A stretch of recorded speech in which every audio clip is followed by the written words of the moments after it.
Hey everyone, welcome back to our YouTube channel. ಈ summer ಅಲ್ಲಿ weekend ಎಲ್ಲಿ ಹೋಗೋದು ಅಂತ ಯೋಚನೆ ಮಾಡ್ತಿದ್ದೀರಾ, ಅಥವಾ ಬೆಂಗಳೂರಲ್ಲಿ ಒನ್ ಡೇ ಔಟಿಂಗ್ ಎಲ್ಲಾದ್ರೂ ಹೋಗ್ಬೇಕಂತ ಯೋಚನೆ ಮಾಡ್ತಾ ಇದ್ರೆ ಈ ಪ್ಲೇಸ್ ನಿಮ್ಗಾಗಿ. ನೀವೇನಾದ್ರೂ ಅಕ್ವಾಟಿಕ್ ಅನಿಮಲ್ಸ್ ಮತ್ತೆ ಫಿಶಸ್ ನ ತುಂಬಾ ಇಷ್ಟ ಪಡ್ತಾ ಇದ್ರೆ ಈ ಪ್ಲೇಸ್ ನಿಮಗೆ ಡೆಫಿನೆಟ್ಲಿ ಇಷ್ಟ ಆಗುತ್ತೆ. ಈ ಪ್ಲೇಸ್ ಬೇರೆ ಯಾವುದು ಅಲ್ಲ, ಬೆಂಗಳೂರಲ್ಲಿ ಕಬ್ಬನ್ ಪಾರ್ಕ್ ಅಲ್ಲಿರೋ ನಮ್ಮ ಬೆಂಗಳೂರು ಅಕ್ವೇರಿಯಂ. ಬೇಸಿಗೆ ರಜೆ ಆಗಿರೋದ್ರಿಂದ ಮಕ್ಕಳನ್ನ ಒನ್ ಡೇ ಔಟಿಂಗ್ ಕರ್ಕೊಂಡು ಹೋಗ್ಲಿಕ್ಕೆ ಒಂದು ಪರ್ಫೆಕ್ಟ್ ಪ್ಲೇಸ್ ಅಂತಾನೆ ಹೇಳ್ಬಹುದು. ಈ government aquarium Cubbon park metro station ಇಂದ 1.5 ಕಿಲೋಮೀಟರ್ ದೂರದಲ್ಲಿದೆ. ಒಳಗಡೆ ಹೋಗ್ಲಿಕ್ಕೆ 100 ರೂಪೀಸ್ ಎಂಟ್ರಿ ಟಿಕೆಟ್ ಕೂಡ ಇದೆ. ಒಳಗಡೆ ಹೋದ್ಮೇಲೆ ನಮಗೆ ಫಸ್ಟಿಗೆ ಸಿಗೋದು ಕಾಯ್ ಫಿಶ್.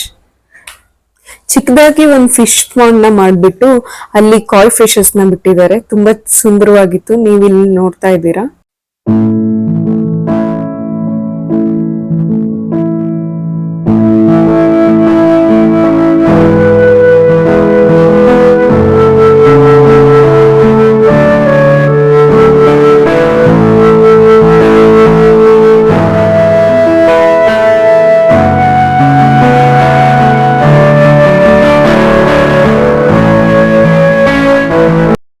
ಒಳಗಡೆ ಹೋದ್ರೆ ನಮ್ಗಿನ್ನ ವೈಡ್ ವೆರೈಟಿ ಆಫ್ ಫಿಶಸ್ ಮತ್ತೆ ಅಕ್ವೇರಿಯಂ ಡಿಸೈನ್ಸ್ ನ ಕೂಡ ನೋಡ್ಬೋದು. ಬನ್ನಿ ನೋಡೋಣ.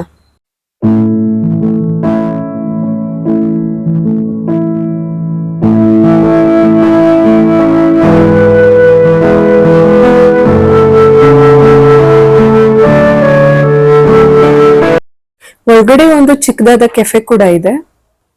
ಹಾಗೆ ಡೆಕೋರೇಟಿವ್ ಪೀಸಸ್ ನ ಸೆಲ್ ಕೂಡ ಮಾಡ್ತಾ ಇದ್ದಾರೆ. ನಮ್ಗೆ ಏನಾದ್ರೂ ಇಷ್ಟ ಆದ್ರೆ ಬೈ ಮಾಡಬಹುದು. ಅಕ್ವೇರಿಯಂ ನ ಅಕ್ವಾಟಿಕ್ ಪ್ಲಾಂಟ್ಸ್, ಕೊರಲ್ಸ್ ಮತ್ತೆ ಪರ್ಲ್ಸ್ ಇಂದ ತುಂಬಾ ವೆರೈಟಿ ಆಗಿ ಡಿಸೈನ್ಸ್ ಮಾಡಿದ್ರು. ಹಾಗೆ ಇಲ್ಲಿ guppy fish, tiger fish, gold fish, shark ಈ ತರ ವೆರೈಟಿ ಆಫ್ ಫಿಶಸ್ ಕೂಡ ಇತ್ತು. ನೋಡಕ್ಕೆ ತುಂಬಾ ಸುಂದರವಾಗಿತ್ತು. ಬನ್ನಿ ನೋಡೋಣ.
ಗೌರ್ಮೆಂಟ್ ಅಕ್ವೇರಿಯಂ ನೋಡಿ ಆದ್ಮೇಲೆ ಹಾಗೆ ಹೊರಗೆ ಬಂದ್ರೆ ಬಾಲ್ ಭವನ್ ಸಿಗುತ್ತೆ.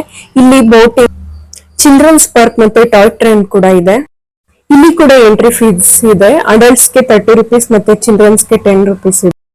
ಬೋಟಿಂಗ್ ಗೆ ಮತ್ತೆ ಟಾಯ್ ಟ್ರೈನ್ ಗೆ ಇಲ್ಲಿ ಯಾರು ಬೇಕಾದ್ರೂ ಹೋಗ್ಬೋದು. ಚಿಲ್ಡ್ರನ್ಸ್ ಅಷ್ಟೇ ಹೋಗ್ಬೇಕಂತ ಏನು ರಿಸ್ಟ್ರಿಕ್ಷನ್ಸ್ ಇಲ್ಲ, ಅಡಲ್ಟ್ಸ್ ಕೂಡ ಹೋಗ್ಬೋದು. ಟಾಯ್ ಟ್ರೈನ್ ಗೆ 30 ರುಪೀಸ್ ಆಗುತ್ತೆ ಎಂಟ್ರಿ ಟಿಕೆಟ್. ನಾವು ಕೂಡ ಟಾಯ್ ಟ್ರೈನ್ ಅಲ್ಲಿ ಒಂದ್ ರೌಂಡ್ ಹೊರಟ್ವಿ, ಬನ್ನಿ ನೋಡೋಣ, ಲೆಟ್ಸ್ ಗೋ.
ಟಾಯ್ ಟ್ರೈನ್ ಅಲ್ಲಿ ಸುತ್ತಾಡಿ ಬಂದ್ಮೇಲೆ ನಾವು ಬೌರಿಂಗ್ ಕುಲ್ಫಿನ ತಗೊಂಡ್ವಿ. ಇಲ್ಲಿ ಬೆಂಗಳೂರು ಫೇಮಸ್ ಬೌರಿಂಗ್ ಕುಲ್ಫಿ ಸಿಗುತ್ತೆ, ಇಲ್ಲಿ ಬಂದ್ರೆ ಟ್ರೈ ಮಾಡೋದನ್ನ ಮರಿಬೇಡಿ. ಗೌರ್ಮೆಂಟ್ ಅಕ್ವೇರಿಯಂ ಮತ್ತೆ ಬಾಲಭವನ ಪಕ್ಕದಲ್ಲೇ ಇರೋದ್ರಿಂದ ಬೆಂಗಳೂರಲ್ಲಿ ಒನ್ ಡೇ ಔಟಿಂಗ್ ಹೋಗ್ಲಿಕ್ಕೆ ಇದು ಒಂದು ಪರ್ಫೆಕ್ಟ್ ಪ್ಲೇಸ್ ಅಂತಾನೆ ಹೇಳ್ಬಹುದು. ಈ ವಿಡಿಯೋ ನಿಮ್ಗೆ ಇಷ್ಟ ಆಗಿದ್ರೆ ಲೈಕ್ ಮಾಡಿ, ಶೇರ್ ಮಾಡಿ, ಸಬ್ಸ್ಕ್ರೈಬ್ ಮಾಡಿ. Thank you.